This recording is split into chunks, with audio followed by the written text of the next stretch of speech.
Let's pray. Heavenly Father, show us what we're looking for. In Jesus' name, amen.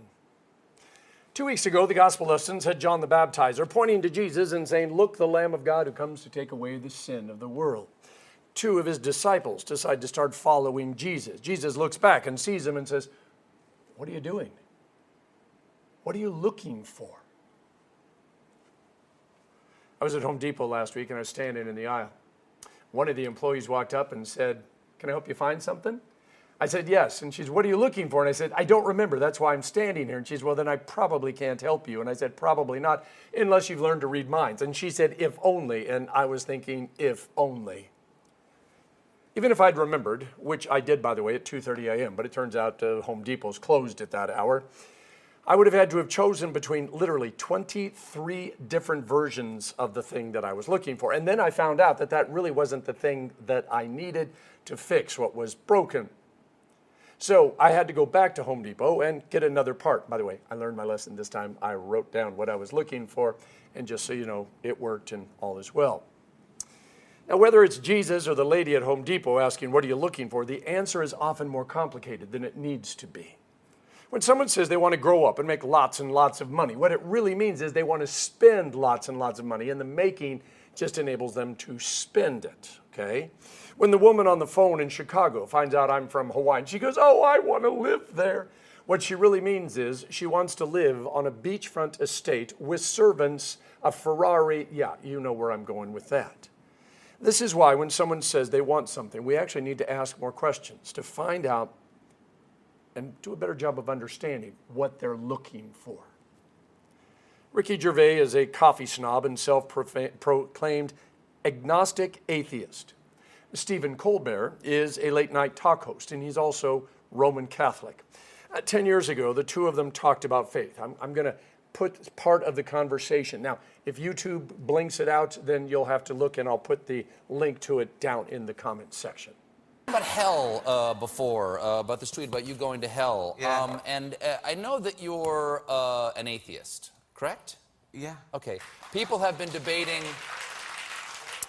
That's the devil waiting for you in hell, by the way. Yeah. Would you want to debate the existence of Sure. God? Okay. Yeah. So, Ricky Gervais, why is there something instead of nothing?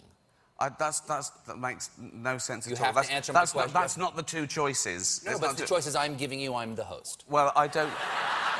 You want to concede the debate? Why is there something instead of nothing? Hold on. Yes? What do you mean, out of nothing? What do you... Why is there something instead of why is there nothing? Why does the universe exist at all? Why is there something? But surely the bigger question is not why, but how. Well, why is irrelevant, isn't Okay, it? fine. How is there something? Because you think of God as the prime mover. How is there anything instead of nothing? I don't. This is a ridiculous Is there a premise. prime mover? Is there a demiurge that started everything? Well, outside science and nature, I don't believe so. Because the interesting thing is, this is the thing, right? So, I'm an agnostic atheist, technically. Agnostics means no one knows whether there's a God. So everyone's technically agnostic. We don't know. That's true, So that's true. an agnostic atheist is someone who doesn't know there's a God or not, as no one does. So you're not convicted of your atheism? Well, You're I not am. Sure. No, I am, because atheism is only rejecting the claim that there is a God. Atheism isn't a belief system. So this is atheism in a nutshell. You say there's a God. I say, can you prove that? You say no. I say I don't believe you then. So you believe in one God, I assume? In 3 persons, but go ahead. Okay, so you believe... Okay. So... But there are about 3,000 to choose from that have been, people who believe in... I've done some reading, yeah. Okay, Yeah. So basically, you believe in... You deny one less God than I do. You don't believe in 2,999 gods, and I don't believe in just one more. Right. Do you ever have a feeling of great gratitude for existence? Of course. Do you ever have I know, that- I do know you- the chances are billions to one that I am on this planet as me and never will be again. And I know I can't convince you that there is a God, nor do I really want to convince you there's a God, but No. I can only explain my experience, which is that I have a strong desire to direct that gratitude toward something or someone. Of course. And that thing is God. We're more. We want to make sense of nature and science, and it's too unfathomable that everything in the universe was once crunched into something smaller than an atom. But you don't know that. Well, you're just believing Stephen Hawking, and that's a matter of faith in his abilities. Yes. You don't know it yourself. You're accepting that because someone told you. Yeah, well, but science is constantly proved all the time. You see, if we take something like any fiction, in any holy book, in any other fiction, and destroyed it, okay, in 1,000 years' time, that wouldn't come back just as it was. Whereas if we took every science book, right, and every fact, and destroyed them all, in 1,000 years, they'd all be back, because all the same tests would be the same result. That's good. Now, 3 things about that interview stood out. First, I disagree with the how of creation being more important than the why. And to say, well, you just deny one less God than I do, does not end the debate. And if we destroy all the science and theology books, I believe those books would return, because we have this, well, God says he wrote eternity in our hearts. He also wrote the truth and the law in our hearts. We want to know these things. This gets back to, what are you looking for? If you wear earrings or a necklace that has a cross on it, if you say God bless you when somebody sneezes, if you play Christian music, read the Bible, go to church, give an offering, say a prayer, why? Our Old Testament lesson requires a little more work than usual. Now, these folks seem to be perfect believers, especially when they are praying for godly justice. But then they get mad at God because they're working really hard. They're giving big offerings. They're fasting according to the schedule, but God seems to be ignoring them. Now, why do we do the things we do? Now, the correct answer would be, it's because that's the things we're supposed to do. But a lot of the time, that isn't why we do what we do. I mean, the folks in our Old Testament lesson were doing all the religiosity so that God would give them what they wanted. They were trying to control God. 1,000 years later, when Jesus ran into these exact same type of folks, he said, you're like whitewashed tombs, beautiful on the outside, but full of death and decay on the inside. Wouldn't it be great if all we had to do was give a big offering, go to both services on Sunday, read the entire Bible, including the begats, and God would give us, well, whatever we wanted. Hey, God, I want you to notice that I went to church twice.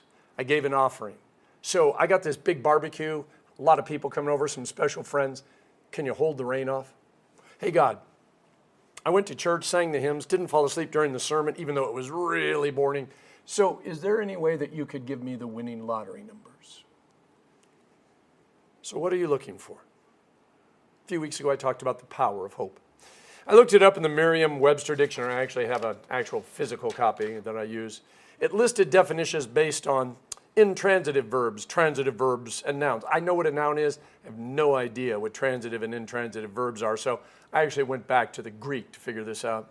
In Romans 4, we're presented with an awkward phrase. Abraham hoped against hope that he would become the father of nations. Now, the Greek word there is elpis, with a P, not to be confused with Elvis with a V.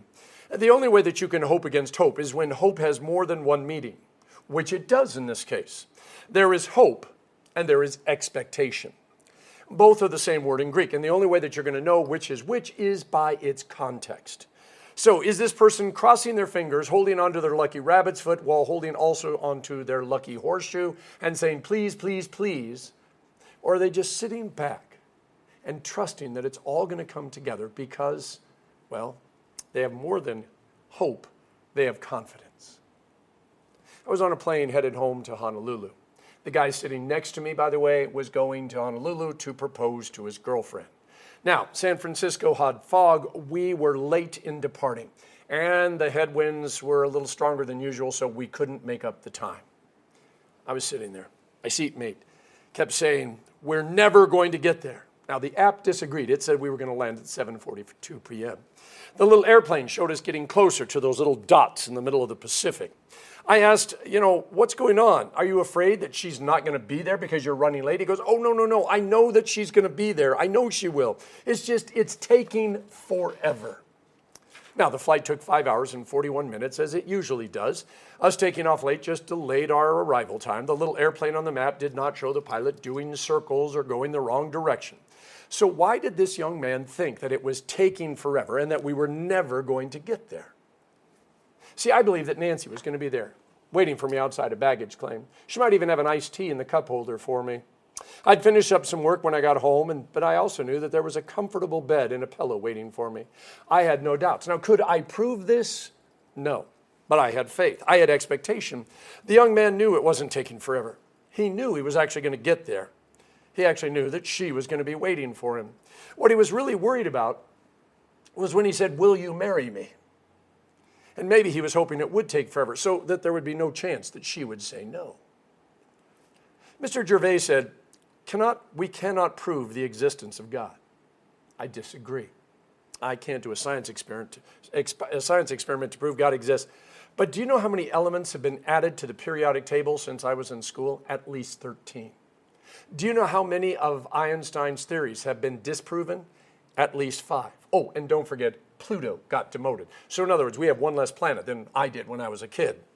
Science has always been about discovery, about the belief that there is more to know than we know right now.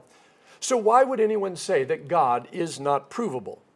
Because neither were any of the scientific theories until somebody actually proved them. It's interesting, science claims it shines light into things that we don't know yet. That sounds an awful lot like the definition of faith to me. So what are you looking for?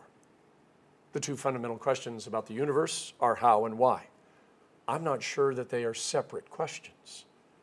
We're followers of a God who often seems blind and deaf because he doesn't give us everything that we want. When someone asks, what are you looking for? If we're honest, we actually want God to micromanage the world. Well, okay, we actually want him to micromanage the rest of the world and give us what we want, doing everything in, well, the way that we want it done.